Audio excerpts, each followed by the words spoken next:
August 29 മുതൽ September 2 വരെയായിരുന്നു first റൗണ്ടിന്റെ choice ഫില്ലിങ്ങിന്റെ time ഉണ്ടായിരുന്നത്.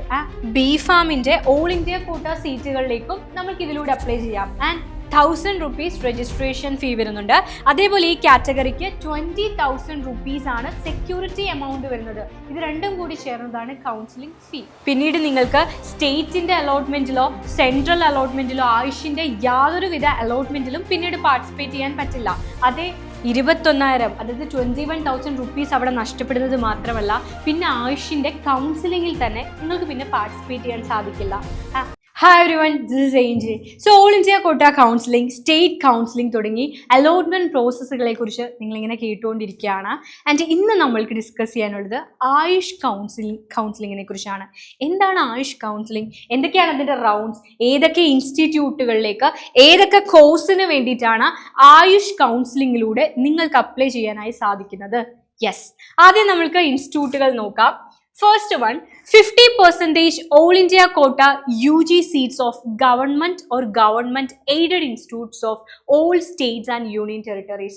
BAMS, BSMS, BUMS, BHMS, Ayurveda, Siddha, Unani, homeopathy. ഇതാണ് ആ 4 സ്ട്രീമുകൾ. നിങ്ങൾക്ക് മനസ്സിലായല്ലേ? ആ ഒരു ആയുർവേദത്തിന്റെയും ഹോമിയോപ്പതിയുടെയും ഒക്കെ കേരളത്തിലെ എല്ലാ സംസ്ഥാനങ്ങളിലെയും എല്ലാ യൂണിയൻ ടെറിട്ടറീസിലെയും ഗവൺമെന്റ് എയ്ഡഡ് സീറ്റുകളുടെ 15%. മക്കളെ, നിങ്ങൾ ഓൾ ഇന്ത്യ കോട്ടയും സ്റ്റേറ്റ് കൗൺസിലിംഗും കണ്ടപ്പോൾ കണ്ടു, കോഴിക്കോട് മെഡിക്കൽ കോളേജിലെ 85% സീറ്റുകൾ സ്റ്റേറ്റിന് റിസർവ്ഡ് ആണ്. സ്റ്റേറ്റിലെ കുട്ടികൾക്ക്, സ്റ്റേറ്റിന്റെ ക്രൈറ്റീരിയ, കേരളത്തിന്റെ ക്രൈറ്റീരിയ സാറ്റിസ്ഫൈ ചെയ്യുന്ന കുട്ടികൾക്കും 15% സീറ്റ് ഓൾ ഇന്ത്യ കോട്ടയിലേക്കുമാണ്. അതായത് ഇന്ത്യയിലെ എല്ലാ സംസ്ഥാനങ്ങളിലെയും നീറ്റ് ക്വാളിഫൈഡ് ആയിട്ടുള്ള സ്റ്റുഡൻസിന് ആ സീറ്റുകളിലേക്ക് അപേക്ഷിക്കാം. അതേപോലെ ഹോമിയോയുടെയും യുനാനിയുടെയും സിദ്ധയുടെയും ആയുർവേദയുടെയും ഒക്കെ ഇന്ത്യയിലെ മുഴുവൻ ഗവൺമെന്റ് എയ്ഡഡ് കോളേജുകളുടെയും 15% സീറ്റ് നിങ്ങൾക്ക് കിട്ടണമെങ്കിൽ കേരളത്തിലെ കോളേജ് ഉണ്ട്, കേരളത്തിലെ ഹോമിയോ കോളേജസ് അല്ലെങ്കിൽ ആയുർവേദ കോളേജസ്, അവിടുത്തെ 15%, ഏത് ഗവൺമെന്റ് എയ്ഡഡ് സെക്ടറിലെ അല്ലെങ്കിൽ ഡീംഡ് കോളേജസിലെ കാര്യമാണ് പറയുന്നത്. അപ്പോൾ ഗവൺമെന്റ് എയ്ഡഡ് കോളേജുകളുടെ 15%, അത് കേരളത്തിലെ ആയിക്കോട്ടെ, തമിഴ്നാട്ടിലെ ആയിക്കോട്ടെ, കർണാടകയിലെ ആയിക്കോട്ടെ, ഗവൺമെന്റ് സീറ്റുകളാണ്. അത് കിട്ടണമെങ്കിൽ നിങ്ങൾ ആയുഷ് കൗൺസിലിംഗിൽ ഈ ഒരു അലോട്ട്മെന്റ് പ്രോസസ്സിൽ പാർട്ടിസിപ്പേറ്റ് ചെയ്യണം. Yes, next one, 100% BAMS seats of BHU, UPയിലെ ബനാറസ് ഹിന്ദു യൂണിവേഴ്സിറ്റിയാണ്. അപ്പോൾ ഈ ബനാറസ് ഹിന്ദു യൂണിവേഴ്സിറ്റിയുടെ 100% ആയുർവേദ സീറ്റുകൾക്കും നിങ്ങൾക്ക് ഈ ഒരു അലോട്ട്മെന്റിലൂടെ പാർട്ടിസിപ്പേറ്റ് ചെയ്യാം. ദെൻ ഗുജറാത്തിലെ 100% BAMS സീറ്റ്സ് ഓഫ് ITRA എന്ന് വെച്ചാൽ institute of teaching and research in ആയുർവേദയാണ്. അവിടുത്തെ 100% BAMSന്റെ സീറ്റുകൾ, BAMS എന്ന് വെച്ചാൽ ആയുർവേദ കോഴ്സാണ്. Yes, 100% of BAMS seats of NIA Rajasthan except nominated seats. Okay, അവിടെ കുറച്ച് നോമിനേറ്റഡ് സീറ്റ് ഉണ്ട്, അതൊഴിച്ചുള്ള ബാക്കി BAMSന്റെ 100% സീറ്റുകളും നാഷണൽ ഇൻസ്റ്റിറ്റ്യൂട്ട് ഓഫ് ആയുർവേദ ആണ്, അവിടുത്തെ 100% BAMS സീറ്റുകൾ. യെസ്, ദെൻ പഞ്ച്കുളയിലെ NIA national institute of Ayurveda, അതിന്റെ 100% BAMS സീറ്റുകൾ. 100% BHMS seats of NIH Kolkata West Bengal, അവിടെ ഈ നോമിനേറ്റഡ് സീറ്റ്സ് ഉണ്ട്. ആ സീറ്റ്സ് ഒഴിച്ച് NIH എന്ന് വെച്ചാൽ നാഷണൽ ഇൻസ്റ്റിറ്റ്യൂട്ട് ഓഫ് ഹോമിയോപ്പതിയാണ്, അവിടുത്തെ 100% BHMS സീറ്റുകൾ, BHMS homeopathy. Yes, 100% UG seats of all deemed universities. ഇപ്പൊ Amrita it's a deemed college അല്ലെ. ഈ ഒരു ഡീംഡ് കോളേജസ്, ഇതേപോലത്തെ ഡീംഡ് യൂണിവേഴ്സിറ്റീസിന്റെ അണ്ടറിൽ വരുന്ന ഡീംഡ് കോളേജസിലെ 100% ആയുർവേദ, ഹോമിയോ, സിദ്ധ, യുനാനി സീറ്റുകളും ആയുഷ് കൗൺസിലിംഗിലൂടെയാണ് അലോട്ട്മെന്റ് പ്രോസസ് നടക്കുക. Yes, next one, 100% BSMS seats of NIS Chennai, national institute of സിദ്ധയാണ്, ചെന്നൈയിലാണ് ലൊക്കേറ്റ് ചെയ്തിരിക്കുന്നത്. അവിടുത്തെ BSMSന്റെ സിദ്ധയുടെ 100% സീറ്റുകൾ. Next one, 50% BAMS seats of AIIA ഗോവയിലെ ഓൾ ഇന്ത്യ ഇൻസ്റ്റിറ്റ്യൂട്ട് ഓഫ് ആയുർവേദയുടെ 50% BAMS സീറ്റുകൾ. Yes, next one, 50% BUMS seats of AMU UPയിലെ അലിഗഡ് മുസ്ലിം യൂണിവേഴ്സിറ്റിയുടെ 50% BUMS സീറ്റുകൾ, 50% BAMS and BHMS seats of NEIA and Shillong മേഘാലയയിലെ north eastern institute of Ayurveda and ഹോമിയോപ്പതിയുടെ 50% BAMS BHMS സീറ്റുകൾ and all India quota seats of BPharm ITRA Gujarat. Yes, BPharm Ayurveda ആണ്. അവിടുത്തെ എല്ലാ all India കോട്ട സീറ്റുകൾ മുഴുവൻ, BPharmന്റെ ഓൾ ഇന്ത്യ കോട്ട സീറ്റുകൾ മുഴുവൻ ഫില്ല് ചെയ്യപ്പെടുന്നത് ഈ ഒരു ആയുഷ് കൗൺസിലിങ്ങിലൂടെയാണ്. എവിടെയാണ്? ഗുജറാത്തിലെ കേസാണ് പറയുന്നത്. ഓക്കെ അല്ലേ? സോ ഈ ഒരു ആയുഷ് കൗൺസിലിങ്ങിലൂടെ ഈ പറഞ്ഞ എല്ലാ ഇൻസ്റ്റിറ്റ്യൂട്ടുകളിലേക്കും ആയുർവേദ, ഹോമിയോപ്പതി, സിദ്ധ, യുനാനി തുടങ്ങിയ കോഴ്സുകളിലേക്ക് നിങ്ങൾക്ക് പാർട്ടിസിപ്പേറ്റ് ചെയ്യാനായി സാധിക്കും. ഓക്കെ അല്ലേ? യെസ്. അപ്പൊ ആ ഒരു കാര്യം ക്ലിയർ ആണെന്ന് വിചാരിക്കുന്നു. ആയുഷ് കൗൺസിലിംഗ് ഈ കോഴ്സുകൾക്ക്, ഈ കോളേജുകളിലേക്ക് നടക്കുന്ന അലോട്ട്മെന്റ് പ്രോസസ് ആണ്. നെക്സ്റ്റ് വൺ, എന്നു മുതലായിരിക്കും ഈ ഒരു അലോട്ട്മെന്റ് സ്റ്റാർട്ട് ചെയ്യുക? നമ്മൾ എക്സ്പെക്ട് ചെയ്യേണ്ടത് എന്നു മുതലാണ്? യെസ്, കഴിഞ്ഞ വർഷത്തെ കേസാണ് നമ്മൾ എടുക്കുന്നത്. കഴിഞ്ഞ വർഷം അലോട്ട്മെന്റിന്റെ സ്കെഡ്യൂൾ ആദ്യം വന്നിരുന്നു. ചില സമയത്ത് അത് എക്സ്റ്റെൻഡ് ചെയ്യാനുള്ള സാധ്യതയുണ്ട്. കുറച്ച് ഡേറ്റ് എക്സ്റ്റെൻഡ് ചെയ്യും. അപ്പൊ സ്കെഡ്യൂളിൽ ചെറിയ മാറ്റങ്ങൾ വരും. എന്തായാലും ഈ വർഷത്തെ വന്നിട്ടില്ല, ഇതുവരെ വന്നിട്ടില്ല. നമ്മൾ നെക്സ്റ്റ് മന്ത് ആണ് അത് എക്സ്പെക്ട് ചെയ്യുന്നത്. ആ ഒരു കഴിഞ്ഞ വർഷത്തെ ആ ഒരു ഡേറ്റ് മാത്രം നമുക്ക് നോക്കാം. യെസ്, ആദ്യം നടക്കുന്നത് രജിസ്ട്രേഷൻ ആൻഡ് പേയ്മെന്റ് ആണ്. ആദ്യം ഫ്രഷ് ആയിട്ട് എല്ലാ ആളുകളും രജിസ്ട്രേഷൻ നടത്തണം. രജിസ്ട്രേഷൻ നടത്താൻ ഒരു രജിസ്ട്രേഷൻ ഫീ ഉണ്ട്, അത് ഞാൻ നിങ്ങൾക്ക് പറഞ്ഞു തരാം. എനിവേ, ആദ്യം നിങ്ങൾ രജിസ്ട്രേഷൻ നടത്തുന്നു, പേയ്മെന്റ് നടത്തുന്നു. 28 ഓഗസ്റ്റ് മുതൽ 2 സെപ്റ്റംബർ വരെയായിരുന്നു കഴിഞ്ഞ വർഷം നിങ്ങൾക്ക് രജിസ്ട്രേഷനുള്ള ടൈം ഉണ്ടായിരുന്നത്. അത് ആ ഡേറ്റ് ഞാൻ കൂടുതൽ പറയുന്നില്ല, നമുക്ക് ഈ വർഷം ആവശ്യമില്ല. യെസ്, ചോയ്സ് ഫില്ലിംഗ് ആണ് പിന്നീട് നടന്നത്. ഇത് നമ്മൾ അടുത്ത മാസം തന്നെ എക്സ്പെക്ട് ചെയ്യുന്നുണ്ട്. കഴിഞ്ഞ ഇയറിലെ ഡിലേയും കാര്യങ്ങളും ഒക്കെ മക്കൾക്ക് അറിയാം. ആ ഒരു ഡിലേ, അത്രയും ഒരു ഡിലേ, എന്തായാലും ലെങ്തി ആണ് അലോട്ട്മെന്റ് പ്രോസസ്, നല്ല സമയം എടുക്കും തീർച്ചയായിട്ടും. ബട്ട് കഴിഞ്ഞ വർഷത്തെ അത്ര ഒരു ഡിലേ നമ്മൾ എക്സ്പെക്ട് ചെയ്യുന്നില്ല. പ്രീനീറ്റും കാര്യങ്ങളും ഒക്കെ ഉണ്ടായിരുന്നത് കൊണ്ടാണ്. എന്നാലും ഓഗസ്റ്റ് സെപ്റ്റംബർ എന്തായാലും ആകും. Yes, then choice filling and locking ആണ്. നിങ്ങൾക്ക് ഏതൊക്കെ കോളേജുകളാണ് വേണ്ടത്? ഈ പറഞ്ഞ ഇൻസ്റ്റിറ്റ്യൂട്ടുകളിൽ എല്ലായിടത്തും എല്ലാ കോഴ്സും നിങ്ങൾ പഠിക്കാൻ ആഗ്രഹിക്കുന്നില്ല. ഇതിൽ നിങ്ങൾ പഠിക്കാൻ ആഗ്രഹിക്കുന്ന കോഴ്സുകൾ, കോളേജുകൾ, ആ ഒരു ചോയ്സ് ഫില്ലിങ്ങിനുള്ള ടൈമാണ് അടുത്തത്. 29 ഓഗസ്റ്റ് മുതൽ 2 സെപ്റ്റംബർ വരെയായിരുന്നു ചോയ്സ് ഫില്ലിങ്ങിനുള്ള ടൈം ഉണ്ടായിരുന്നത്. ഓക്കെ അല്ലേ? യെസ്. നെക്സ്റ്റ് വൺ, അലോട്ട്മെന്റിന്റെ ഒരു പ്രോസസ്സിംഗ് ടൈമാണ്. സെപ്റ്റംബർ 5 കൂടി അലോട്ട്മെന്റ് റിസൾട്ട് വന്നു. സെപ്റ്റംബർ 16 ആയിരുന്നു റിപ്പോർട്ട് ചെയ്യാനുള്ള ടൈം. യെസ്, ഇത് ഫസ്റ്റ് വന്ന ഒരു സ്കെഡ്യൂളാണ്. ഇത് ഈ വർഷം റെലവൻറ്റ് അല്ലാത്തത് കൊണ്ടാണ് അത് വീണ്ടും വന്ന സ്കെഡ്യൂൾ ഒന്നും ഞാൻ എടുക്കാത്തത്. ആൻഡ് അതിനുശേഷം നടക്കുന്നത് റൗണ്ട് 2 ആണ്. റൗണ്ട് 1ന്റെ പ്രത്യേകത ഞാൻ പറഞ്ഞുതരാം. റൗണ്ട് 2ന്റെ സ്കെഡ്യൂൾ വന്നിരുന്നത് 18 സെപ്റ്റംബർ മുതൽ 23 സെപ്റ്റംബർ വരെയായിരുന്നു. റിസൾട്ട് അവർ തന്നിരുന്ന സ്കെഡ്യൂൾ അനുസരിച്ച് റിസൾട്ട് 26-നാണ്, സെപ്റ്റംബർ 26-നാണ്. യെസ്, നെക്സ്റ്റ് വൺ റൗണ്ട് 3 ആണ്. 9 ഒക്ടോബർ മുതൽ 14 ഒക്ടോബർ വരെയാണ് റൗണ്ട് 3യുടെ ആദ്യം വന്ന സ്കെഡ്യൂൾ.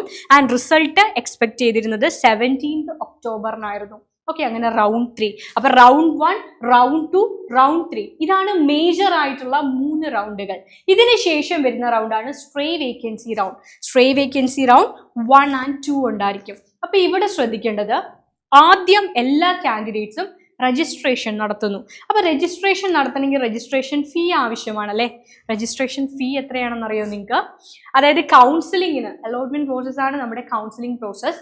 2 തരത്തിലുള്ള ഫീ ഉണ്ട്. ഒന്ന് റീഫണ്ടബിൾ ആണ്, മറ്റത് നോൺ റീഫണ്ടബിൾ ആണ്. റീഫണ്ടബിൾ എന്ന് വെച്ചാൽ എന്താ? നിങ്ങൾക്ക് തിരിച്ചു കിട്ടും, പിന്നീട് നിങ്ങൾക്ക് തിരിച്ചു കിട്ടും.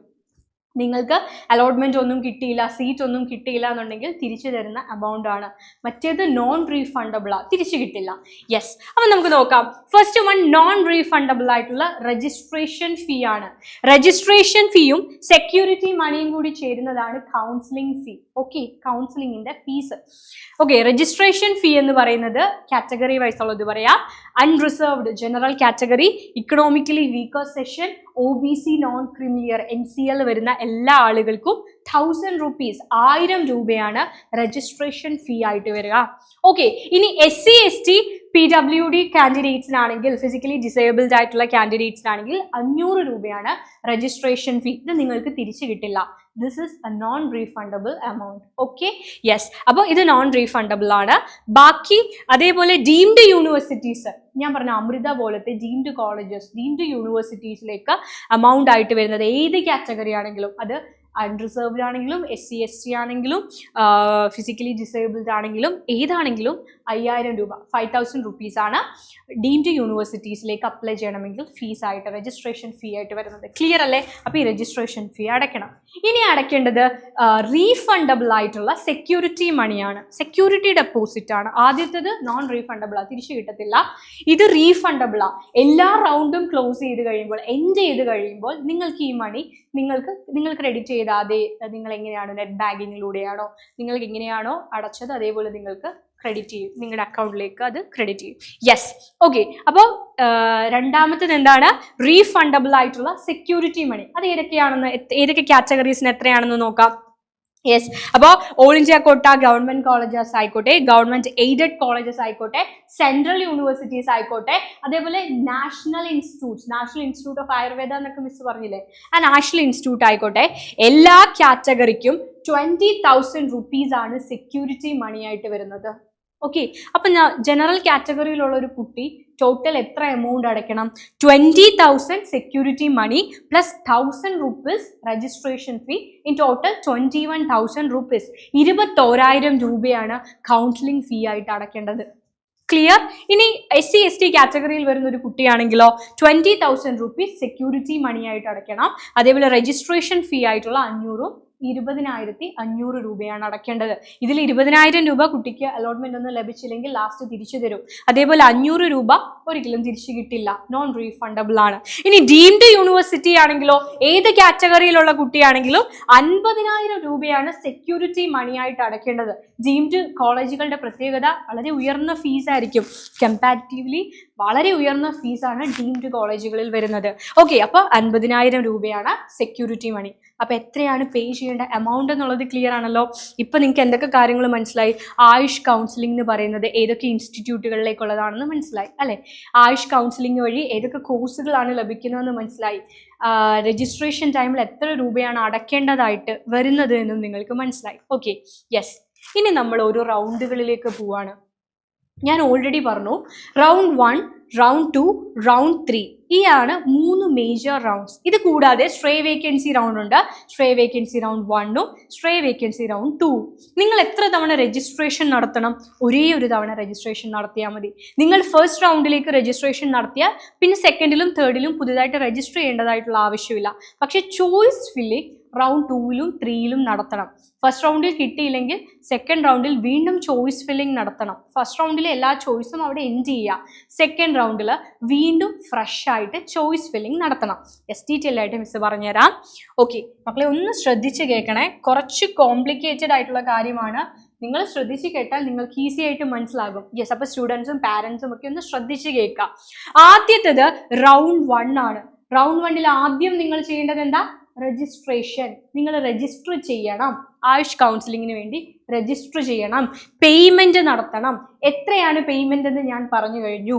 അടുത്തത് ചോയ്സ് ഫില്ലിംഗ് ആൻഡ് ലോക്കിംഗ് ആണ്. നിങ്ങൾക്ക് വേണ്ട കോഴ്സ് വേണ്ട കോളേജ് മാത്രം നിങ്ങൾ ഫില്ല് ചെയ്ത് കൊടുക്കേണ്ടതാണ് അടുത്തത്. യെസ്, അത്രയും കടന്നു. നിങ്ങൾ അലോട്ട്മെന്റ് പ്രോസസ്സിലേക്ക് എത്തിക്കഴിഞ്ഞു. ക്ലിയർ അല്ലേ മക്കളെ? Yes, allotment പ്രോസസ്സിലെത്തി. 2 ആൾക്കാരുണ്ട് അല്ലേ? 1 അലോട്ട്മെന്റ് ലഭിച്ച ആളുകൾ, 2 അലോട്ട്മെന്റ് കിട്ടാത്ത ആളുകൾ. അലോട്ട്മെന്റ് കിട്ടാത്ത ആളുകൾ നോർമലി എന്താ ചെയ്യുക? റൗണ്ട് 2വിന് വേണ്ടി വെയിറ്റ് ചെയ്യും. റൗണ്ട് 2വിൽ ഇനി പുതുതായിട്ട് രജിസ്റ്റർ ചെയ്യണോ? വേണ്ട. റൗണ്ട് 2വിൽ പുതുതായിട്ട് ഓപ്ഷൻസ് കൊടുക്കണോ? ചോയ്സ് ഫില്ലിംഗ് നടത്തണോ? വേണം. കേട്ടോ, റൗണ്ട് 1ൽ രജിസ്റ്റർ ചെയ്ത കുട്ടികൾ റൗണ്ട് 2വിലേക്ക് വീണ്ടും രജിസ്ട്രേഷൻ നടത്തണ്ട. കാരണം അവിടെ കൗൺസിലിംഗ് ഫീ ഒക്കെ അടക്കേണ്ടതായിട്ടുണ്ടല്ലേ. അപ്പൊ വീണ്ടും നിങ്ങൾ അത് ചെയ്യണ്ട. പക്ഷേ ഫ്രഷ് ചോയ്സ് നിങ്ങൾ കൊടുക്കണം. ഇനി റൗണ്ട് 1ൽ രജിസ്റ്റർ ചെയ്യാൻ പറ്റാഞ്ഞ കുട്ടികളോ, അവർക്ക് റൗണ്ട് 2വിൽ വേണമെങ്കിൽ ഫ്രഷ് ആയിട്ട് രജിസ്ട്രേഷൻ നടത്താം. ക്ലിയർ? യെസ്. അപ്പൊ അലോട്ട്മെന്റ് കിട്ടാത്ത കുട്ടികൾ റൗണ്ട് 2വിന് വേണ്ടി വെയിറ്റ് ചെയ്യുക. നമ്മളുടെ സൈറ്റിൽ റൗണ്ട് 2വിന്റെ ചോയ്സ് ഫില്ലിങ്ങിന്റെ ടൈം ആകും. ആ ടൈമിൽ നിങ്ങൾ പുതിയ ചോയ്സ് കൊടുക്കുക. രണ്ടാമത്തെ കാറ്റഗറി എന്ന് പറയുന്നത് അലോട്ട്മെന്റ് കിട്ടിയ കുട്ടികളാണ്. ഇവരാണ് ഏറ്റവും ശ്രദ്ധിക്കേണ്ടത്. യെസ്, അലോട്ടഡ് ആയിട്ടുള്ള കുട്ടികൾ. ചില കുട്ടികൾ എനിക്ക് ഇത്ര റാങ്ക് കിട്ടിയില്ലേ, ഇനി ഒരു വർഷം കളയണ്ട റിപ്പീറ്റ് ചെയ്ത്, അല്ലെങ്കിൽ എനിക്കൊരു മെഡിക്കൽ സീറ്റാണ് ആവശ്യം, എനിക്ക് MBBS ചെയ്യണമെന്നില്ല, അല്ലെങ്കിൽ BDS ചെയ്യണമെന്നില്ല, എനിക്കൊരു ആയുർവേദ ഡോക്ടറാകാനാണ് ആഗ്രഹം എന്നുള്ള കുട്ടികളുണ്ടായിരിക്കും. അപ്പോൾ ആ ഒരു കുട്ടികൾ അലോട്ട്മെന്റ് ലഭിച്ചു. അങ്ങനെയുള്ള ഒരു കാറ്റഗറി ഓഫ് സ്റ്റുഡൻസ് അലോട്ട്മെന്റ് ലഭിച്ചു. നിങ്ങൾ ഇതിൽ ഓക്കെ ആണ്. നിങ്ങൾ എന്ത് ചെയ്തു? പോയി ജോയിൻ ചെയ്തു. ഓക്കെ, നിങ്ങൾക്ക് കിട്ടിയ കോളേജ് നിങ്ങൾ ജോയിൻ ചെയ്തു, അത് ഒരു കാറ്റഗറി. ഇനി അലോട്ട്മെന്റ് കിട്ടി, വെറുതെ ഒന്ന് അപ്ലൈ ചെയ്ത് നോക്കി, എന്തായാലും സെക്യൂരിറ്റി എമൗണ്ട് ഒക്കെ റീഫണ്ടബിൾ ആണ്, പോവുകയാണെങ്കിൽ 1000 രൂപയെ പോവൂ, എനിക്ക് കിട്ടുമോ ഇല്ലയോ എന്നൊന്ന് നോക്കാം അല്ലെ, അല്ലെങ്കിൽ എനിക്ക് ആഗ്രഹിക്കുന്ന ഒരു കോളേജ് ഉണ്ട്, ആ കോളേജിൽ കിട്ടുമോ എന്നൊന്ന് പരീക്ഷിച്ച് നോക്കാം എന്ന് കരുതി കൊടുക്കുന്ന ഒരു കാറ്റഗറി ഓഫ് സ്റ്റുഡൻസ് ഉണ്ടായിരിക്കും. കിട്ടുകയാണെങ്കിൽ പോകാം എന്ന് വിചാരിക്കുന്നവര്. അപ്പൊ നിങ്ങൾ ആഗ്രഹിക്കുന്ന കോളേജിലല്ല നിങ്ങൾക്ക് കിട്ടിയത്, ആ കോളേജ് നിങ്ങൾക്ക് വേണ്ട. എല്ലാ സീറ്റും ഇമ്പോർട്ടൻ്റ് ആണ്, വാല്യൂബിൾ ആണ്, ബട്ട് എന്ന് കരുതി നമ്മൾക്ക് ചിലപ്പോൾ വേറെ പല കംഫർട്ട് സോണും കാര്യങ്ങളും കാണുമായിരിക്കും അല്ലേ. യെസ്, അപ്പോൾ ആ കോളേജ് നമുക്ക് വേണ്ട, ആ സീറ്റ് നമുക്ക് വേണ്ട എങ്കിൽ നിങ്ങൾക്ക് എന്ത് ചെയ്യാം, നിങ്ങൾക്ക് ഫ്രീ എക്സിറ്റ് നടത്താം. ഫ്രീ എക്സിറ്റ് എന്ന് വെച്ചാൽ എന്താ, നിങ്ങളുടെ സെക്യൂരിറ്റി മണി ഒന്നും നഷ്ടപ്പെടത്തില്ല. നിങ്ങൾ ഇവിടെ റൗണ്ട് 1-ൽ ഫ്രീ എക്സിറ്റ് നടത്തിയെന്ന് കരുതി നിങ്ങൾക്ക് യാതൊരു പൈസയും നഷ്ടപ്പെടത്തില്ല. അപ്പൊ ഫ്രീ എക്സിറ്റ് നടത്തണമെങ്കിൽ കിട്ടിയ കോളേജിൽ പോയി പറയണോ, ഗുജറാത്തിലെ കോളേജിലാണ് കിട്ടിയതെങ്കിൽ അവിടെ ചെന്നിട്ട് ഞാൻ ഫ്രീ എക്സിറ്റ് നടത്തുകയാണെന്ന് പറയണോ? വേണ്ട, നിങ്ങൾ ജോയിൻ ചെയ്യാതിരുന്നാൽ മതി. റൗണ്ട് 1-ൽ നിങ്ങൾ ജോയിൻ ചെയ്യാതിരുന്നാൽ അവരത് ഫ്രീ എക്സിറ്റ് ആയിട്ട് കൺസിഡർ ചെയ്യും. ക്ലിയർ അല്ലേ മക്കളെ? നിങ്ങളുടെ പൈസ ഒന്നും നഷ്ടപ്പെടത്തില്ല. രജിസ്ട്രേഷൻ ഫീ എന്താണെങ്കിലും റീഫണ്ടബിൾ അല്ല, ബട്ട് സെക്യൂരിറ്റി എമൗണ്ട് റീഫണ്ടബിൾ ആണ്. ആ പൈസ നിങ്ങൾക്ക് ക്രെഡിറ്റ് ചെയ്യപ്പെടും പിന്നീട് എല്ലാ റൗണ്ടിനും ശേഷവും. ബട്ട് വേറൊരു ഗുണം കൂടിയുണ്ട്, വേറൊരു അഡ്വാൻറ്റേജ് എന്താന്ന് ചോദിച്ചാൽ, നിങ്ങൾ റൗണ്ട് 1-ൽ ഫ്രീ എക്സിറ്റ് നടത്തിയെന്ന് കരുതി ഒരു കുഴപ്പമില്ല, നിങ്ങൾക്ക് റൗണ്ട് 2-ൽ വീണ്ടും പാർട്ടിസിപ്പേറ്റ് ചെയ്യാൻ സാധിക്കും. ക്ലിയർ അല്ലേ? റൗണ്ട് 1-ൽ ഇവരെ ഫ്രീ എക്സിറ്റ് നടത്തി, ഇനി അടുത്ത റൗണ്ടിൽ ഇവരെ പരിഗണിക്കേണ്ട എന്ന് കരുതുവോ? ഇല്ല. നിങ്ങൾക്ക് ഇനി സീറ്റ് വേണ്ടാന്നുണ്ടെങ്കിൽ നിങ്ങൾക്ക് നിങ്ങളുടെ സെക്യൂരിറ്റി എമൗണ്ട് തിരിച്ചു കിട്ടും. രണ്ടാമത്തെ കാര്യം, നിങ്ങൾക്ക് റൗണ്ട് 2-ൽ വീണ്ടും ഫ്രഷ് ആയിട്ടുള്ള ഓപ്ഷൻസ് കൊടുത്ത് പാർട്ടിസിപ്പേറ്റ് ചെയ്യാനും സാധിക്കും. ക്ലിയർ? യെസ്. ഓക്കെ, ഇനി ജോയിൻ ചെയ്ത കുട്ടികൾ, ചില കുട്ടികൾ ജോയിൻ ചെയ്തു, അവർ വളരെ ഓക്കെയാണ് ആ സീറ്റിൽ, അവർക്ക് ആ സീറ്റ് തന്നെ, അവർ ആഗ്രഹിച്ച സീറ്റ് തന്നെയാണ് കിട്ടിയത്. നിങ്ങൾക്ക് എന്ത് ചെയ്യാം, നിങ്ങളുടെ സീറ്റിൽ കണ്ടിന്യൂ ചെയ്യാം. നിങ്ങൾ ആഗ്രഹിച്ച സീറ്റാണെങ്കിൽ അതിൽ കണ്ടിന്യൂ ചെയ്യാം. കണ്ടിന്യൂ ചെയ്യുന്നതിന് യാതൊരു കുഴപ്പമില്ല അല്ലേ. ആ സീറ്റിൽ പഠിച്ച് ഒരു ആയുർവേദ ഡോക്ടറായിട്ട് അല്ലെങ്കിൽ ഒരു ഹോമിയോ ഡോക്ടറായിട്ട് നിങ്ങൾക്ക് പഠിച്ചിറങ്ങാം. ഓക്കെ, ഇനി രണ്ടാമത്തെ കാറ്റഗറി ഓഫ് സ്റ്റുഡൻസ് ജോയിൻ ചെയ്തു, ബട്ട് ആ കോളേജ് ഓക്കെയാണ്, ബട്ട് ഒരു അപ്ഗ്രഡേഷന് നിങ്ങൾ എന്ത് ചെയ്യുന്നുണ്ട്, ശ്രമിക്കുന്നുണ്ട്. മറ്റൊരു കോളേജ് കിട്ടിയാൽ ഓക്കെയാണ് നിങ്ങൾ അല്ലേ. അപ്പം നിങ്ങൾ ആ റിപ്പോർട്ട് ചെയ്യുന്ന ടൈമിൽ തന്നെ നിങ്ങൾക്ക് എന്ത് കൊടുക്കാം, അപ്ഗ്രഡേഷന് വേണ്ടിയിട്ട് കൊടുക്കാം. അപ്ഗ്രേഡ് ചെയ്യാന്ന് വെച്ചാൽ എന്താ മക്കളെ, നിങ്ങൾക്ക് മറ്റൊരു കോളേജിലേക്ക് മാറാം. ഓക്കെ, നമ്മൾ +1-ലൊക്കെ അലോട്ട്മെന്റിൽ ജോയിൻ ചെയ്തിട്ട് താൽക്കാലിക അലോട്ട്മെന്റ് എന്നൊക്കെ പറയില്ലേ, എന്നിട്ട് നമ്മൾ പുതിയൊരു സ്കൂളിലേക്ക് അടുത്ത അലോട്ട്മെന്റിൽ വെയിറ്റ് ചെയ്യില്ലേ, അതേപോലെ നിങ്ങൾ ജോയിൻ ചെയ്തിട്ട് നിങ്ങൾക്ക് അപ്പോൾ തന്നെ എന്ത് പറയാം, നിങ്ങൾക്ക് അപ്ഗ്രഡേഷന് വേണ്ടി കൊടുക്കാം. റൗണ്ട് 2 എത്തുമ്പോൾ നിങ്ങൾ ഫ്രഷ് ആയിട്ട് ഓപ്ഷൻസ് കൊടുത്ത് മറ്റൊരു കോളേജിലേക്ക് മാറാനുള്ള ഒരു ഓപ്ഷൻ നിങ്ങൾക്കുണ്ട്. പക്ഷെ നിങ്ങൾ മനസ്സിലാക്കേണ്ടത്, അവിടെ കിട്ടിയില്ലെങ്കിൽ വീണ്ടും തിരിച്ച് ഈ കോളേജിൽ തന്നെയാണ് നിങ്ങൾ. ഓക്കെ അല്ലേ? അപ്പൊ അപ്ഗ്രഡേഷന് വേണ്ടി കൊടുക്കാം. കംപ്ലീറ്റ്ലി സാറ്റിസ്ഫൈഡ് ആയ കുട്ടികൾ അവിടെ കണ്ടിന്യൂ ചെയ്യുക. വേറെ ഓപ്ഷൻ വേണ്ട കുട്ടികൾ അപ്ഗ്രഡേഷന് വേണ്ടി കൊടുക്കുക. ഇനി താല്പര്യമില്ല, ചേരാനേ താല്പര്യമില്ല എന്നുള്ള കുട്ടികൾ ഫ്രീ എക്സിറ്റ് നടത്തി പുറത്തേക്ക് പോവുക. അതായത് നിങ്ങൾ ജോയിൻ ചെയ്യേണ്ട, നിങ്ങൾ ഒന്നും ചെയ്യേണ്ട, നിങ്ങൾ ജോയിൻ ചെയ്യാതിരുന്നാൽ മതി. യെസ്. ഇനി ഒരു കാറ്റഗറി ഉണ്ട്. ഓക്കെ, ജോയിൻ ചെയ്തു, കോളേജിൽ പോയി ഫീസൊക്കെ അടച്ച് ജോയിൻ ചെയ്തു, പക്ഷെ ജോയിൻ ചെയ്ത് കഴിഞ്ഞിട്ടാണ് നിങ്ങൾക്ക് ആ സീറ്റ് വേണ്ട എന്ന് തോന്നിയത്, അല്ലെങ്കിൽ നിങ്ങൾക്ക് കേരളത്തിൻ്റെ പല അലോട്ട്മെന്റ് പ്രോസസ്സ് ഇവിടെ നടക്കുന്നുണ്ട് അല്ലേ, സ്റ്റേറ്റ് കൗൺസിലിംഗ് നടക്കുന്നുണ്ട്, ഓൾ ഇന്ത്യ കോട്ട MBBS BDS കൗൺസിലിംഗ് നടക്കുന്നുണ്ട്. അപ്പം നിങ്ങൾക്ക് അതിൽ ഏതെങ്കിലും കിട്ടി, നിങ്ങൾക്കിത് വേണ്ട, അങ്ങനെയാണെങ്കിൽ എഗെയിൻ നിങ്ങൾക്ക് അവിടെ വേറൊരു ഓപ്ഷൻ ഉണ്ട്. എന്ത്? അങ്ങനെയുള്ള കുട്ടികൾക്കും എന്ത് ചെയ്യാം, ഫ്രീ എക്സിറ്റ് നടത്താം. ഫ്രീ എക്സിറ്റ് നടത്താം. അപ്പം അവിടെ ഫ്രീ എക്സിറ്റ് നടത്തുമ്പോൾ ഒരു കാര്യം ശ്രദ്ധിക്കണം. എപ്പോഴാണ് ഫ്രീ എക്സിറ്റ് നടത്തേണ്ടതെന്നറിയോ? റൗണ്ട് 2-ന്റെ റിസൾട്ട് വരുന്ന ആ ഡേറ്റിന്റെ മുൻപ് നിങ്ങൾ ഫ്രീ എക്സിറ്റ് നടത്തണം. ക്ലിയർ ആണോ മക്കളെ? Before round 2 results. Okay, round 2 results വരുന്നതിന്റെ മുൻപ്. റൗണ്ട് 2-ന്റെ റിസൾട്ട് വരുന്നത് ഒരു സെപ്റ്റംബർ 6-നാണെങ്കിൽ, ഞാൻ വെറുതെ ഒരു ഡേറ്റ് പറയാണ്, സെപ്റ്റംബർ 5 വരെ നിങ്ങൾക്ക് സമയമുണ്ട് എന്തിന്, ഫ്രീ എക്സിറ്റ് നടത്താൻ. റൗണ്ട് 2-ന്റെ റിസൾട്ട് 6-ാം തീയതിയാണ് വരുന്നതെങ്കിൽ 6-ാം തീയതി നിങ്ങൾക്ക് എക്സിറ്റ് നടത്താൻ പറ്റുമോ? ഇല്ല. 5-ന് തന്നെ നിങ്ങൾ എന്ത് ചെയ്യണം, ഫ്രീ എക്സിറ്റ് നടത്തണം. റൗണ്ട് 1 ക്ലിയർ ആണോ? എനിക്കറിയാം കുറച്ച് കോംപ്ലിക്കേറ്റഡ് ആണെന്ന്. മാക്സിമം നിങ്ങളെ പറഞ്ഞ് മനസ്സിലാക്കാൻ ഞാൻ ശ്രമിക്കുകയാണ്. ഈ ഒരു കാര്യം ഇങ്ങനെ കണ്ടാൽ ചിലപ്പോൾ തീരെ നമുക്ക് മനസ്സിലാവില്ല. അതുകൊണ്ടാണ് ഞാൻ ഇങ്ങനെ പറയുന്നത്. അതായത് റൗണ്ട് 1 എന്ന് പറയുന്നത് അലോട്ട്മെന്റിന്റെ ആദ്യ ഘട്ടം, അലോട്ട്മെന്റ് നമ്പർ 1. ഓക്കെ, റൗണ്ട് 1-ൽ അലോട്ട്മെന്റ് കിട്ടിയില്ല, എന്ത് ചെയ്യുക, റൗണ്ട് 2-ലേക്ക് വെയിറ്റ് ചെയ്യുക. പിന്നെ രജിസ്ട്രേഷൻ നടത്തണോ ഓൾറെഡി രജിസ്ട്രേഷൻ ഫസ്റ്റ് റൗണ്ടിൽ ചെയ്തവർ പിന്നെ രജിസ്ട്രേഷൻ നടത്തണ്ട. പക്ഷേ പുതുതായിട്ട് ഫ്രഷ് ആയിട്ട് ഓപ്ഷൻസ് നൽകണം. ക്ലിയർ? യെസ്. ഇനി അലോട്ട്മെന്റ് കിട്ടിയ കുഞ്ഞുങ്ങളാണ് ഇവിടെ ശ്രദ്ധിക്കേണ്ടത്. ഫസ്റ്റ് റൗണ്ടിൽ ഏതെങ്കിലും ഒരു കോളേജിൽ അലോട്ട്മെന്റ് കിട്ടിയ കുട്ടികൾ എന്തൊക്കെ ശ്രദ്ധിക്കണം? ഒന്ന്, വേണ്ട, സീറ്റ് വേണ്ട എങ്കിൽ ഫ്രീ എക്സിറ്റ് നടത്തുക.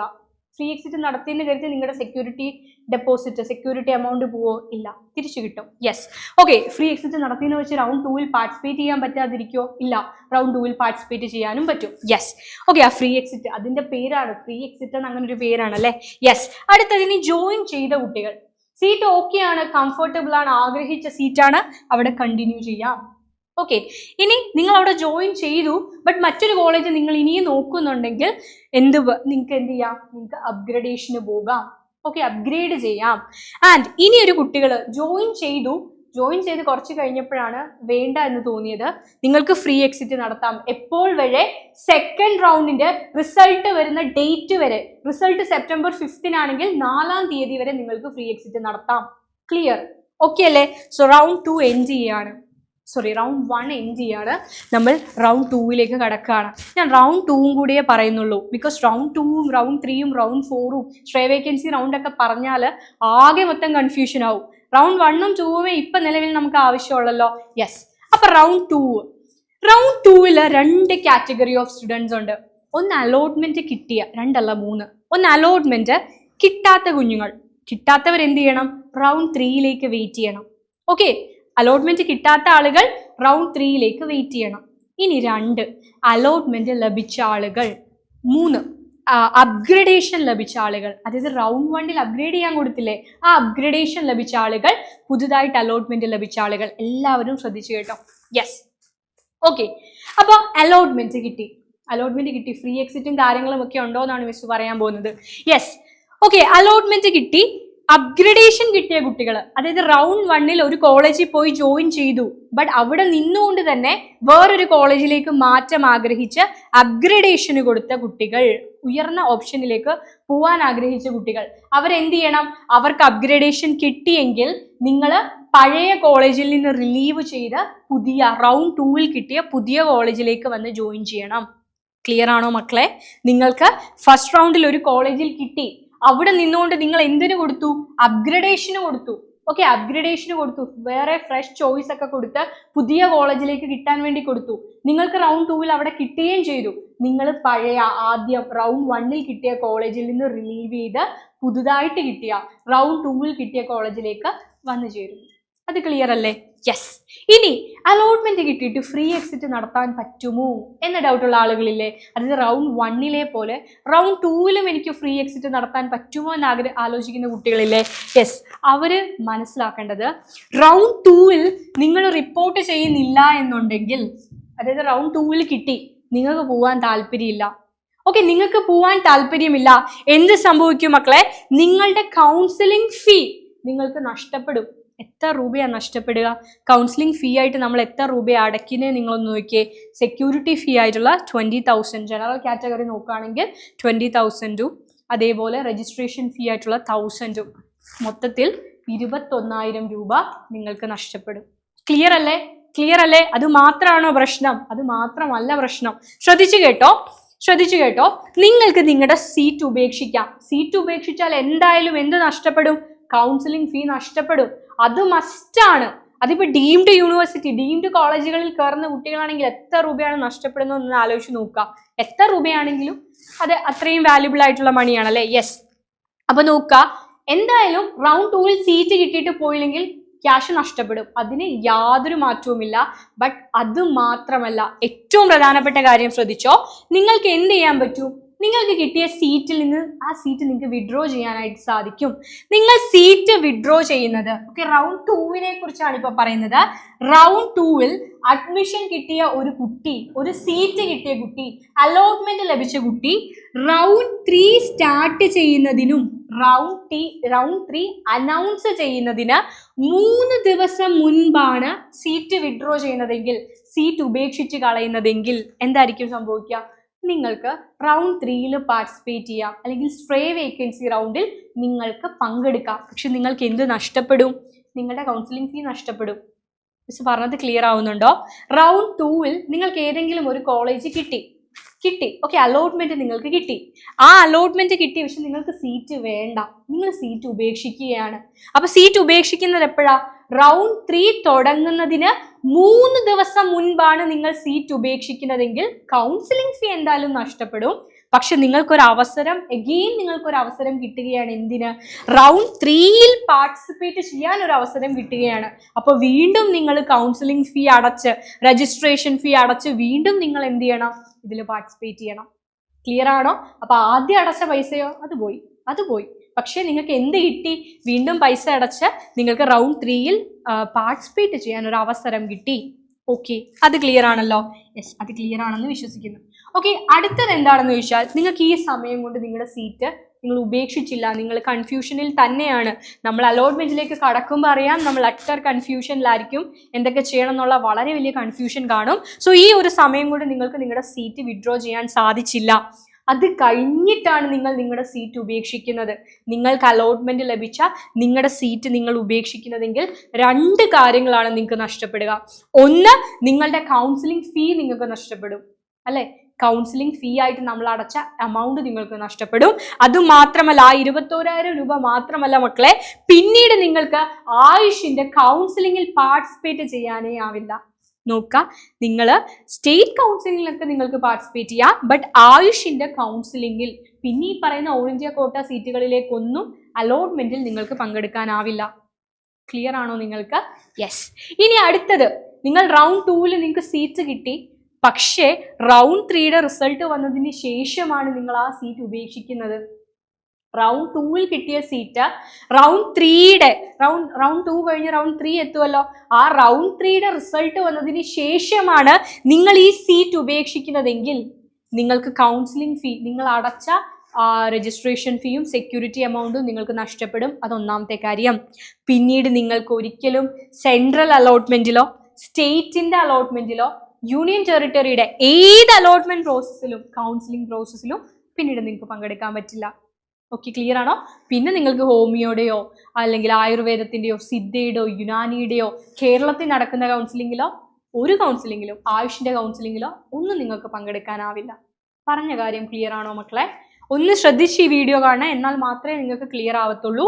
യെസ്, അപ്പൊ നമ്മൾ എന്തൊക്കെ കാര്യങ്ങളാണ് പറഞ്ഞത്? അലോട്ട്മെന്റിന് 4 ഘട്ടങ്ങളാണുള്ളത്, 4 റൗണ്ട്സ് അല്ലെ? Round 1, round 2, round 3, then stray vacancy round 4 ആണ്. സ്ട്രേ വേക്കൻസി റൗണ്ട് 1ഉം 2ഉം ഉണ്ടായിരിക്കും. അപ്പൊ ആദ്യം ചെയ്യേണ്ടത് രജിസ്ട്രേഷൻ പ്രോസസ് ആണ്. റൗണ്ട് 1-ൽ രജിസ്റ്റർ ചെയ്യുന്നു. റൗണ്ട് 1-ൽ രജിസ്റ്റർ ചെയ്തവർ പിന്നീട് റൗണ്ട് 2-ലും 3-ലും രജിസ്റ്റർ ചെയ്യേണ്ട ആവശ്യമില്ല. ബട്ട് റൗണ്ട് 1-ൽ രജിസ്റ്റർ ചെയ്യാത്ത കുട്ടികൾ റൗണ്ട് 2-ൽ പുതുതായിട്ട് അവർക്ക് രജിസ്ട്രേഷൻ നടത്താം. രജിസ്ട്രേഷൻ നടത്തുമ്പോൾ ഒരു ഫീ അടയ്ക്കേണ്ടതായിട്ടുണ്ട്. ആ ഫീസിനെയാണ് കൗൺസിലിംഗ് ഫീ എന്ന് വിളിക്കുന്നത്. അത് ഓരോ കാറ്റഗറിക്കും എത്രയാണെന്നുള്ളത് ഞാൻ പറഞ്ഞു കഴിഞ്ഞു. ഓക്കെ, ഇനി റൗണ്ട് 1-ന്റെ പ്രത്യേകത, അവിടെ നിങ്ങൾക്ക് ഫ്രീ എക്സിറ്റ് പോസിബിൾ ആ. കേരളത്തിന് ഒരിക്കലും പോസിബിൾ അല്ല കേട്ടോ. നമ്മുടെ MBBSന്റെയും BDSന്റെയും ഒക്കെ സ്റ്റേറ്റ് കൗൺസിലിംഗ് എൻറ്റയർലി ഡിഫറെൻ്റ് ആണ്. ഇത് മിസ് ആയുഷിന്റെ കാര്യമാണ് പറയുന്നത്. ഓക്കെ, അപ്പൊ ആയുഷിന്റെ കൗൺസിലിംഗിൽ എന്താ പ്രത്യേകത? ആദ്യത്തെ റൗണ്ടിൽ ഫ്രീ എക്സിറ്റ് ഉണ്ട്. ഫ്രീ എക്സിറ്റ് അലോട്ട്മെന്റ് കിട്ടിയാലും കിട്ടിയ കോളേജിൽ ചേരണം എന്നില്ല. ഈ ഫ്രീ എക്സിറ്റ് നടത്തുന്ന കുട്ടികൾക്ക് എന്ത് നഷ്ടപ്പെടുന്നില്ല? കൗൺസിലിംഗ് ഫീസിൽ സെക്യൂരിറ്റി എമൗണ്ട് നഷ്ടപ്പെടുന്നില്ല. അതേപോലെ ഇവർക്ക് റൗണ്ട് 2-ൽ പങ്കെടുക്കാനും പറ്റും. Don't worry. Okay, free exit, it's A free exit. Okay, ഇനി ജോയിൻ ചെയ്ത കുട്ടികൾക്ക് 3 ഓപ്ഷൻ ഉണ്ട് റൗണ്ട് 1-ൽ. ഒന്നാമത്തെ ഓപ്ഷൻ കിട്ടിയ സീറ്റിൽ പഠിക്കുക. ഓക്കെയാണ്, നിങ്ങൾക്ക് പഠിക്കാം. രണ്ടാമത്തത് അപ്ഗ്രഡേഷന് കൊടുക്കാം, മറ്റൊരു സീറ്റിലേക്ക് വേണ്ടിയിട്ട് അപ്ഗ്രഡേഷന് കൊടുക്കാം. മൂന്നാമത്തെ, അതിന് പുതുതായിട്ട് ഫ്രഷ് ആയിട്ട് ചോയ്സ് ലോക്കിംഗ് ഒക്കെ നടത്തണേ. ആദ്യം ചോയ്സ് ലോക്കിംഗ് നടത്തിയതൊന്നും പോരാ, രണ്ടാമത്തെ റൗണ്ടിൽ രജിസ്ട്രേഷൻ വേണ്ട, ബട്ട് ഫ്രഷ് ആയിട്ട് വീണ്ടും ചോയ്സ് ലോക്കിംഗ് നടത്തണം. മൂന്നാമത്തത് ഫ്രീ എക്സിറ്റ് ഇവിടെയും ഉണ്ട്. ജോയിൻ ചെയ്തതിന് ശേഷവും ഫ്രീ എക്സിറ്റ് ഉണ്ട്. പക്ഷെ അത് എപ്പോഴായിരിക്കണം? റൗണ്ട് 2-ന്റെ റിസൾട്ട് വരുന്നതിന് മുൻപായിരിക്കണം. റൗണ്ട് 1-ൽ കിട്ടിയ സീറ്റിൽ നിന്നും ഫ്രീ എക്സിറ്റ് നടത്തുന്നത് എപ്പോഴായിരിക്കണം? സെക്കൻഡ് റൗണ്ടിന്റെ റിസൾട്ട് വരുന്നതിന്റെ തലേ ദിവസം വരെ നിങ്ങൾക്ക് ഫ്രീ എക്സിറ്റ് നടത്താം. യെസ്, അങ്ങനെ റൗണ്ട് 1 കഴിഞ്ഞു, നിങ്ങൾ റൗണ്ട് 2-ലേക്ക് പോയി. അപ്പൊ റൗണ്ട് 2-ൽ അപ്ലൈ ചെയ്യുമ്പോൾ വളരെ ശ്രദ്ധിച്ച് കെയർഫുൾ ആയിട്ട് മാത്രം അപ്ലൈ ചെയ്യാം. അതിൻ്റെ റീസൺ എന്താ? അതിൻ്റെ റീസൺ ആണ് ഞാനിവിടെ പറഞ്ഞത്. നിങ്ങൾക്ക് നിങ്ങളുടെ സെക്യൂരിറ്റി എമൗണ്ട് നഷ്ടപ്പെടുമെന്ന്. സെക്യൂരിറ്റി എമൗണ്ട് എന്നല്ല, മൊത്തം എമൗണ്ട് നിങ്ങൾ എന്താണോ കൗൺസിലിംഗ് ഫീ അടച്ചത് അത് നഷ്ടപ്പെടും. അത് മാത്രമല്ല കൗൺസിലിങ്ങിൽ നിന്ന് തന്നെ നിങ്ങൾ പുറത്താകാനുള്ള ചാൻസ് ഉണ്ടെന്നല്ല, കൗൺസിലിംഗിൽ നിന്ന് തന്നെ നിങ്ങൾ പുറത്താകും നിങ്ങൾ ആ സീറ്റ് എടുത്തില്ലെങ്കിൽ. അതെങ്ങനെയാ? റിപ്പോർട്ട് ചെയ്യാത്ത ആളുകൾ അല്ലെങ്കിൽ സെക്കൻഡ് അലോട്ട്മെന്റിൽ കിട്ടാത്ത ആളുകളെ സംബന്ധിച്ച് റൗണ്ട് 3 തുടങ്ങുന്നതിനും അനൗൺസ്മെന്റിന്റെ 3 ദിവസം മുന്നേ, അത് കമൻസ് ചെയ്യുന്നതിന്റെ സ്റ്റാർട്ട് ചെയ്യുന്നതിന്റെ 3 ദിവസം മുന്നെയാണ് നിങ്ങൾ സീറ്റ് വിഡ്രോ ചെയ്തതെങ്കിൽ, ഉപേക്ഷിക്കുന്നതെങ്കിൽ കൗൺസിലിംഗ് ഫീ നഷ്ടപ്പെടും, ഫീസ് നഷ്ടപ്പെടും. ബട്ട് റൗണ്ട് 3യിൽ എന്ത് ചെയ്യാൻ പറ്റും? റൗണ്ട് 3യിൽ പാർട്ടിസിപ്പേറ്റ് ചെയ്യാൻ പറ്റും. ക്ലിയർ അല്ലേ? യെസ്. ഇനി അതിനുശേഷമാണ്, അതായത് റൗണ്ട് 3 കമൻസ് ചെയ്യുന്നതിൻ്റെ സ്റ്റാർട്ട് ചെയ്യുന്നതിന് 3 ദിവസത്തിന് മുൻപ് നിങ്ങൾക്ക് ആ സീറ്റ് റിലീവ് ചെയ്യാൻ പറ്റിയില്ല, വിഡ്രോ ചെയ്യാൻ പറ്റിയില്ല, അതിനുശേഷമാണ് നിങ്ങൾ സീറ്റ് ഉപേക്ഷിക്കുന്നതെങ്കിൽ എന്തൊക്കെ കാര്യങ്ങളാ? ഒന്ന്, നിങ്ങൾക്ക് ഫീസ് എന്ത് ചെയ്യും? ഫീസ് നഷ്ടപ്പെടും, തിരിച്ചു കിട്ടില്ല. രണ്ടാമത്തെ കാര്യം എന്താ? രണ്ടാമത്തെ കാര്യം എന്ന് പറയുന്നത് ആയുഷിന്റെ കൗൺസിലിംഗിൽ നിന്ന് തന്നെ നിങ്ങൾ പുറത്താവും. പിന്നെ നിങ്ങൾക്ക് എന്ത് ചെയ്യാൻ പറ്റില്ല? അടുത്ത റൗണ്ടിലേക്ക് പ്രവേശിക്കാൻ പറ്റില്ല. ഫ്രേ വേക്കൻസിയിലോ ഒന്നും നിങ്ങൾക്ക് അപ്ലൈ ചെയ്യാനായിട്ട് പറ്റില്ല. നിങ്ങൾ ആയുഷ് കൗൺസിലിംഗിൽ നിന്ന് പുറത്താകും. യെസ്. ഇനി റൗണ്ട് 3 റിസൾട്ട് വന്നതിന് ശേഷമാണ് നിങ്ങൾ സീറ്റ് ഉപേക്ഷിക്കുന്നതെങ്കിലോ, അങ്ങനെയാണെങ്കിൽ നിങ്ങളുടെ ഫീസ് കംപ്ലീറ്റ് ആയിട്ട്, ഫീസ് എന്ന് പറയുന്നത് കൗൺസിലിങ്ങിന്റെ ഫീ ആണ്. യെസ്, ആ ഫീസ് കംപ്ലീറ്റ് ആയിട്ട് നഷ്ടപ്പെടും. മാത്രമല്ല central, state and union territory എല്ലാ കൗൺസിലിംഗിൽ നിന്നും, കേരളത്തിൻ്റെ ഉൾപ്പെടെയുള്ള എല്ലാ കൗൺസിലിംഗ് എന്ന് വെച്ചാൽ എങ്ങോട്ടേക്കുള്ളതാ? ഹോമിയോ, അതേപോലെ ആയുർവേദ, സിദ്ധ, യുനാനി, ഇതിൻ്റെയൊക്കെ കൗൺസിലിംഗ് പ്രോസസ്സ് കേരള മെഡിക്കൽ റാങ്കിൻ്റെ ബേസിലാണ്. ആ ഒരു കൗൺസിലിംഗിൽ പോലും നിങ്ങൾക്ക് പിന്നീട് പാർട്ടിസിപ്പേറ്റ് ചെയ്യാൻ, പങ്കെടുക്കാൻ സാധിക്കില്ല. ഇതാണ് റൗണ്ട് 2ൻ്റെ പ്രത്യേകത. അപ്പോൾ വളരെ ശ്രദ്ധിച്ചു മാത്രം അലോട്ട്മെൻറ്റ് പ്രോസസ്സിലേക്ക് നിങ്ങൾ പോകുക. അപ്പോൾ ഞാൻ പറഞ്ഞ കാര്യങ്ങൾ, അയ്യോ സീറ്റ് നഷ്ടപ്പെടും, കേരളത്തിൻ്റെ സീറ്റ് നഷ്ടപ്പെടും, എന്നാൽ പിന്നെ ആയുഷിന് കൊടുക്കണ്ട, അങ്ങനെയാണോ? അങ്ങനെയല്ല കേട്ടോ. അങ്ങനൊന്നും, നിങ്ങൾ കംപ്ലീറ്റ് ആയിട്ട് വീഡിയോ കാണുക, കെയർഫുൾ ആയിട്ട് കാണുക മക്കളെ. റൗണ്ട് 1ൽ ഫ്രീ എക്സിറ്റും കാര്യങ്ങളും ഒക്കെ ഉണ്ട്. സോ അലോട്ട്മെൻറ്റിന് അപ്ലൈ ചെയ്യാൻ മടിക്കേണ്ട. സീറ്റ് നിങ്ങൾക്ക് ആവശ്യമാണെങ്കിൽ, ഈ ഒരു സീറ്റിൽ പഠിക്കാൻ, ഈ ഒരു കോഴ്സുകൾ നിങ്ങൾ ആഗ്രഹിക്കുന്നുണ്ടെങ്കിൽ നിങ്ങൾക്ക് അലോട്ട്മെന്റിൽ പാർട്ടിസിപ്പേറ്റ് ചെയ്യാം. ബട്ട് ഓരോ റൗണ്ടും മുന്നോട്ട് പോകും തോറും, ഇനി റൗണ്ട് 3യും 4ഉം ഒക്കെ ക്രൂഷ്യൽ റൗണ്ടാണ്. Round 3 very crucial. ഓക്കെ, അപ്പോൾ ആ റൗണ്ടുകളെ കുറിച്ച് ഞാൻ ഇപ്പോൾ എക്സ്പ്ലെയിൻ ചെയ്യുന്നില്ല. ഇപ്പോൾ എല്ലാം കൂടെ കേൾക്കേണ്ട ആവശ്യം നിങ്ങൾക്കില്ല. കാരണം ഓൾറെഡി ഓൾ ഇന്ത്യ കോട്ട കൗൺസിലിങ്ങും സ്റ്റേറ്റ് കൗൺസിലിങ്ങും ഒക്കെ കേട്ട് കൺഫ്യൂസ്ഡ് ആയിട്ടായിരിക്കും നിങ്ങൾ ഇരിക്കുന്നത്. അതിൻ്റെ കൂട്ടത്തിൽ ഇനി റൗണ്ട് 3യും 4ഉം കൂടി ഇൻജെക്ട് ചെയ്യാൻ ഞാൻ ആഗ്രഹിക്കുന്നില്ലാത്തത് കൊണ്ടാണ് അതിനെക്കുറിച്ച് വിശദമായിട്ട് മിസ് ആ ഒരു ടൈം എത്തുമ്പോൾ നിങ്ങൾക്ക് പറഞ്ഞു തരും. ഇപ്പോൾ ഈ ഒരു കാര്യം നിങ്ങൾ കെയർഫുൾ ആയിട്ട് കുട്ടികളും പാരൻസും ഒരുമിച്ച് കേൾക്കുക കേട്ടോ എന്നാണ് ഞാൻ പറയുന്നത്. എന്നിട്ട് നിങ്ങൾ മനസ്സിലാവുന്നില്ലെങ്കിൽ വീണ്ടും വീണ്ടും കേൾക്കുക. അത്രയും ഇമ്പോർട്ടൻ്റ് ആണ്. കെയർഫുൾ ആയിട്ട് വാച്ച് ചെയ്യുക. അലോട്ട്മെൻറ്റ് പേടിക്കേണ്ട ഒരു കാര്യമൊന്നുമല്ല. ബട്ട് നിങ്ങൾ ആഗ്രഹിക്കുന്ന സീറ്റും കോഴ്സും ഒക്കെ മാത്രം എടുക്കുക. പിന്നീട് നിങ്ങൾക്ക് ഈ ഒരു സീറ്റ് വേണ്ട, നിങ്ങളുടെ ഒരു വർഷം പോയി, അന്നൊന്നും നിങ്ങൾ ഇതാക്കരുത്. വളരെ ശ്രദ്ധിച്ച് ചൂസ് ചെയ്യുക കേട്ടോ മക്കളെ. യെസ്. അപ്പോൾ എനിവേ ഇനിയും ഒരുപാട് കാര്യങ്ങളുണ്ട്. ആ കാര്യങ്ങളൊക്കെ ഡിസ്കസ് ചെയ്യാൻ നമുക്ക് വീണ്ടും മീറ്റ് ചെയ്യാം. ബൈ.